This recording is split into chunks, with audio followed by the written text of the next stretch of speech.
Point is, he was on a team that struggled really hard in Academy, and before that, he played with Dignitas, and he didn't look as good as Acadian for Dignitas. Yeah, he didn't look as good as Acadian for TSM the year before. It's like you have a couple of these chances that end up going bad for you, and eventually people just lose all confidence. And like, if you're an organization, an LCS organization, would you rather take a risk on somebody like Jose Diodo, who like, you don't know how good he'll be, but he looks like he has a lot of potential, or just like play with Greg and pretty much know what you're getting, which is like a middle to bottom of the pack jungler, at least in their mind. Okay. Let's move on. Attack, damage, carry. Bot. So bot lane's going to be weird because we don't actually know the AD carry for Dignitas. I'm pretty sure the AD carry for Dignitas has been announced. I don't even know who it is. I'm going to rate Lawson here because I know he's TSM's AD carry. Like, I just know that as a fact, so there's no point of me hiding that one. But Dignitas, I have no clue who they're running with for AD carry. Also, I didn't put that much time into trying to figure out what Dignitas' roster was. Like, I just think that Dignitas is going to be one of the bottom 2 teams no matter what. I think that Golden Guardians and Dignitas are guaranteed bottom 2. So who the fuck cares? Maybe Immortals ends up being bottom 3 with them. Stixay is 10th. I'll put the gap. Stixay is 10th out of 9 players. That's fucking crazy. That's crazy that whoever Dignitas gets, still higher rated than Stixay. God damn. All right, so Stixay is not that bad. He's like a 73. I'm going to give him a 73. Sven will be a 90. This will be the lowest category. 80 carries. FBI will be an 88.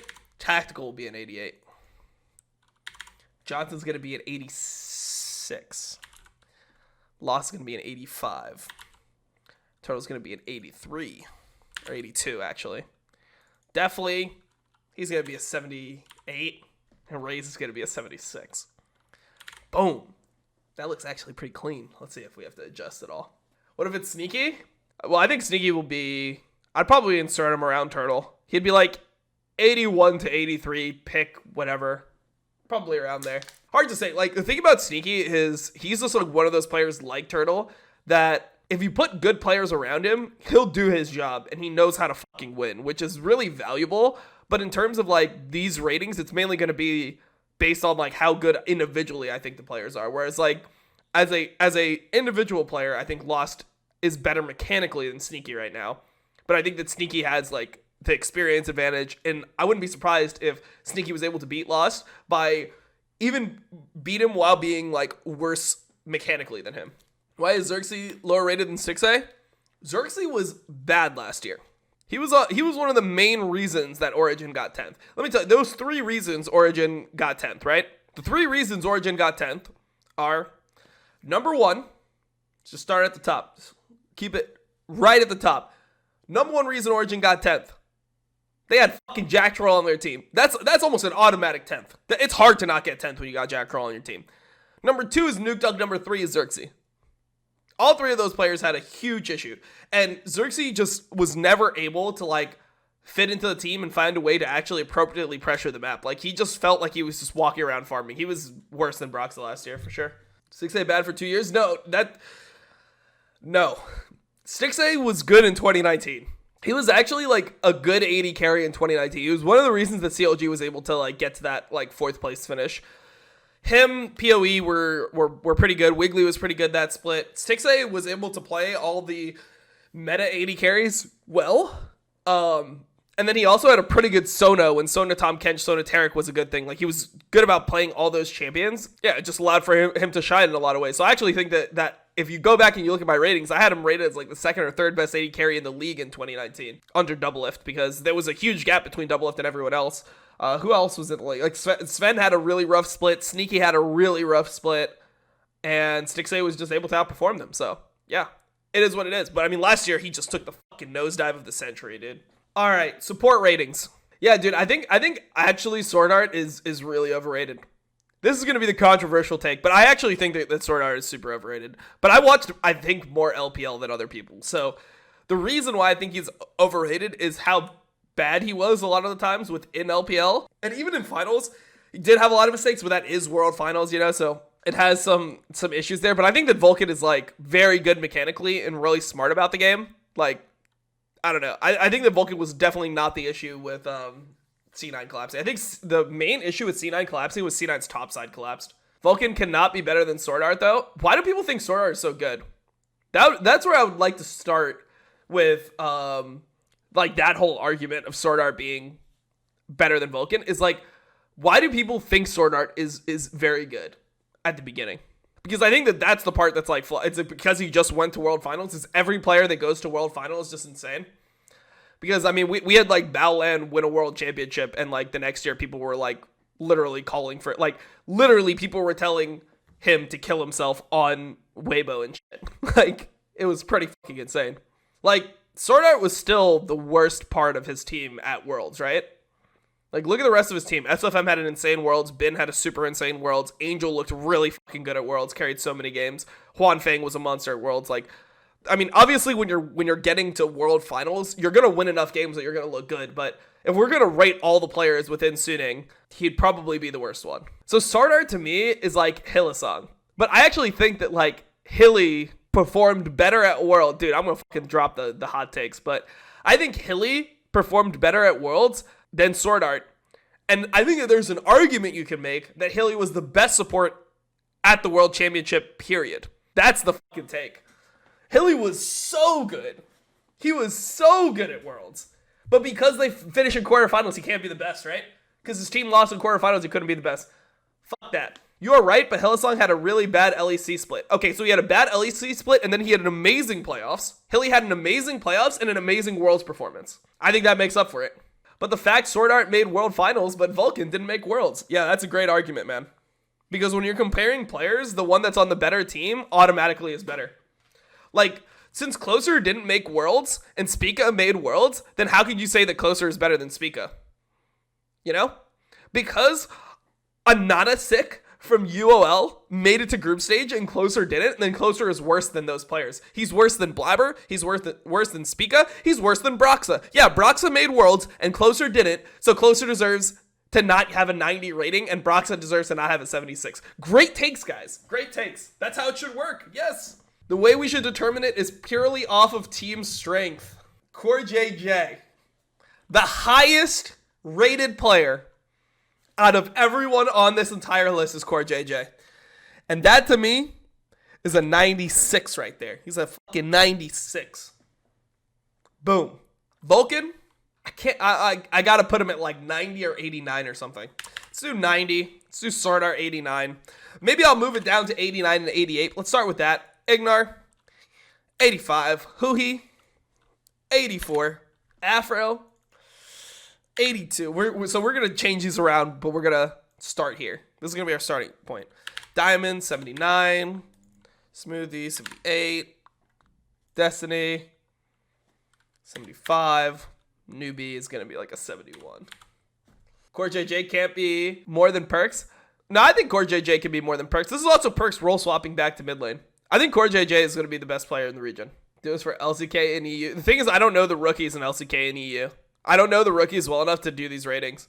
Like, there are still rookies here that, like, my rating should not have that much value on. Like, my rating of players like Niles, Iconic, Soligo, Newbie. Can't say I watched enough of them. Like, I'm mainly just doing it off of how good I think they'll be, and then what I've seen in, like, in-houses and what I've seen in a little bit of solo queue. But it's so hard for me to, like, was I out here watching fucking collegiate Maryville play? Was I watching Maryville University versus Pennsylvania Harrisburg University? Like, no, I wasn't watching that shit. Soligo played before. I watched Soligo play some Academy. I was not that impressed by Soligo in Academy. So the player, like, I think that better than these two players in Academy was Evolved. I thought Evolved and Palafox were the best two. And then under that, I think that it was like Soligo and a Blaze Olive. Can you explain why Destiny and Newbie? So I'm not that impressed by Newbie, man. So I guess he was the second best support in Latin America. He was the second best support in Latin America, which is, I guess, like, I mean, it's impressive, right? But I don't think that he was that good compared to North American players. Like, when I was watching him in in-houses, I saw like a lot of mechanical mistakes. Obviously, he could have just been having bad days, but he just didn't seem mechanically as good as the other players playing in there. Uzi in his prime would be like a 98. The only player that would have 99 would be Faker in his prime was a 99. Like, that's the thing is, so I'm gonna compare this to something weird. So in rock climbing, they rate the like difficulty of the wall by like 1 through 10 and then a letter as well. So like the hardest climb would be like a 9C or something, right? But the difference between a 9B and a 9C, you have to be so much better. Like the climb has to be so much harder as a 9C than a 9B when you get to the top ratings of all rock climbing walls you can possibly fucking scale. There's going to be multiple players that have hit a 98 before. Like Rookie will have hit a 98, you know? Players like Uzi will hit a 98. But a 99 will only be achievable if you hit that like GOAT status, that like you're just dicking on everyone, which might never be seen again. So like there's going to be a lot of players that are like 95, 96 if I start going around the world and I start listing all the players. Like Bin's going to be a 96. Nuggery is going to be around a 96. You're going to have players like Bear will probably be like 95-ish. You're going to have players like Caps is going to be a 97 probably, or a 96. You're going to have all these players that are going to be super high rated. Mickey's going to be in the mid-90s. So you're going to have all these players that are going to be super high rated because that's going to be like a tier. But 99 is going to be only hittable if you're like piss smurfing on the entire world, which the only time we've seen that level of dominance was like Faker in between season 3 and season 7. So for me, Prime Faker is going to be a 99. And then like Prime Rookie will be a 98. Prime Uzi will be a 98. Not sure. I'm not sure who else I would get 98. Like maybe the Shy in season 8 would be like a 97, 98. But yeah. Keith 2019. Shut the fuck up. All right, so should we start just rating them all? Should we just put the overall ratings? Overall. Is there an easier way to do this than just copying them and pasting them? You gotta explain it to me, Chad. I've never used this program before in my life. Use this program in school? Yeah, no, like this is literally the opposite of being a boomer. Like being a boomer would be understanding how to use all these spreadsheets because like these were out when I was actually in school. I just didn't actually have to use them because of my degree. Just sort? Okay, let's see. Oh my god, it did it.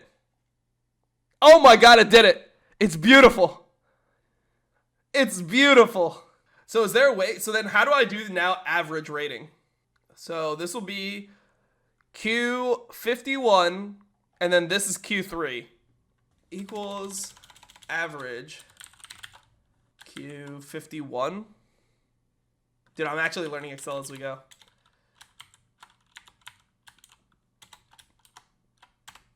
Boom! Excel is 5-head. All right, let's do what the median is. Let's do the median.